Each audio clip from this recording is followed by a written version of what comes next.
The thing that's probably struck me most in my negotiation and mediation experience over the last 3 decades is that the greatest obstacle to our success in negotiation is not what we think it is. It is not the difficult person on the other side. It is not the difficult parties.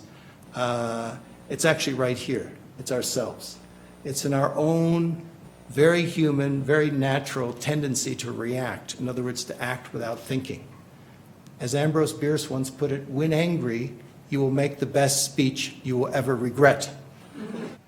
The foundation of successful negotiation is the ability to imagine that you're negotiating up here, say on a stage here, and part of your mind goes to a mental and emotional balcony overlooking that stage, a place of perspective, a place of calm, a place of self-control, a place where you can keep your eyes on the prize, on what is truly most important to you. That is what's so hard, I find, to do in today's world. Today's world, particularly with our cell phones and our texts and our emails, it is so easy and natural to react. When you get an email from someone that some colleague or at work or whatever it is, and, it gets you upset because they left you out or something like that, it's so easy just to compose a quick reply, and it's so satisfying just to hit the reply button, or what's worse, to hit the reply all button, and then it goes out to the entire group, and then you start to see conflicts and disputes start to escalate. There is a button on that screen which is very rarely used, which is the balcony button, which is Save as Draft. That's the button where you just compose it, you get it out of your system, then everyone has their favorite techniques for going to the balcony or whatever. You go, work out, you go walk up in Chautauqua, you go, have a coffee with a friend, you have a night to sleep over on. Then you think, what do I really want? What's really going to advance my interests, my goals in this particular relationship or situation? And then you'll come back and you hit the delete button, and you'll ideally pick up the phone and arrange to meet with that person because, through email you can't really communicate. Emails are very easy to misread. A lot of miscommunication because there's no context, there's no emotions. But even on the phone, it's much better because there's a tone of voice. So those are all ways of going to the balcony. Everyone has their favorite way. I remember some years ago, I was involved as a third party in the political conflict that is still going on right now in the country of Venezuela.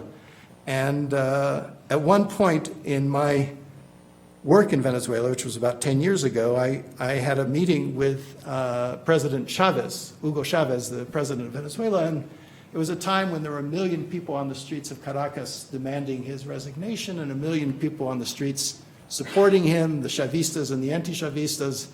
There was a time of high tension, and there was a lot of concern in the international community that this could tip into a civil war.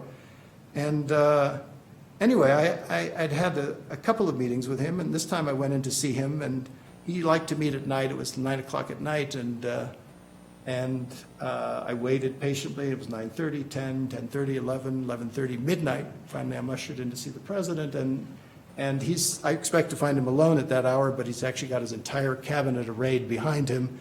So he said, Yuri, he said, tell me, have a seat here, and tell me, how do you think the situation is here right now in Venezuela? How do you think the situation is?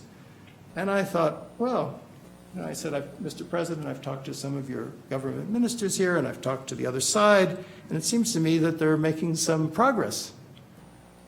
And as soon as he heard that word, it was like that was his cue to explode, and he just said, "What? Progress? Are you joking? You're so foolish. You're not seeing everything that's going on. You're not seeing all the traitorous things the other side is doing." And he proceeded to shout at me, like very close to my face, for approximately 30 minutes. Now, of course, if you put yourself in my shoes, I'm thinking, oh, that's not right. I'm not naive. Or the thing that, you start to get a little defensive. And then I remembered, wait a minute, time to go to the balcony for a moment. And a friend of mine taught me a very simple little technique. He said, if you're ever in a tough situation, Bill, he said, pinch the palm of your hand. And I said, Hernan, why would I pinch the palm of my hand? He said, oh, because it'll give you a temporary pain, and that pain will keep you alert. So at that moment, for whatever reason, I remembered to pinch the palm of my hand and just go to the balcony. Remember, why am I here? I'm not here to get into a fight or an argument with the president of Venezuela. Is that really going to advance the situation? So I just bit my tongue, listened and listened and listened to him. And then after half an hour, I mean, President Chavez was someone who could go on for 8 hours if he needed to. He'd often have an 8-hour TV show. But because I wasn't reacting, just listening, nodding my head and so on, after about half an hour, he finally, I could see his shoulders sank a little bit, and he said to me in a kind of weary tone of voice, he said, "So, Yuri, what should I do?" And at that moment, I knew I had an opportunity, because that moment, his mind was open. Before that, trying to reason with him, argue with him, would have been like dealing with a stone wall. But at that moment, his mind was open. So I said, "Mr. President, I believe the entire country of Venezuela needs to go to the balcony." And it was because it was December, just approaching Christmas. The previous Christmas, all the festivities had been canceled. And I said, why not just take a truce, a cooling out period? Let's not talk about the conflict. Just call off the conflict for 2 weeks. Let people spend Christmas holidays with their families, and then in January we can come back and resume the process. He said, that's a great idea. I'm going to announce that in my next speech.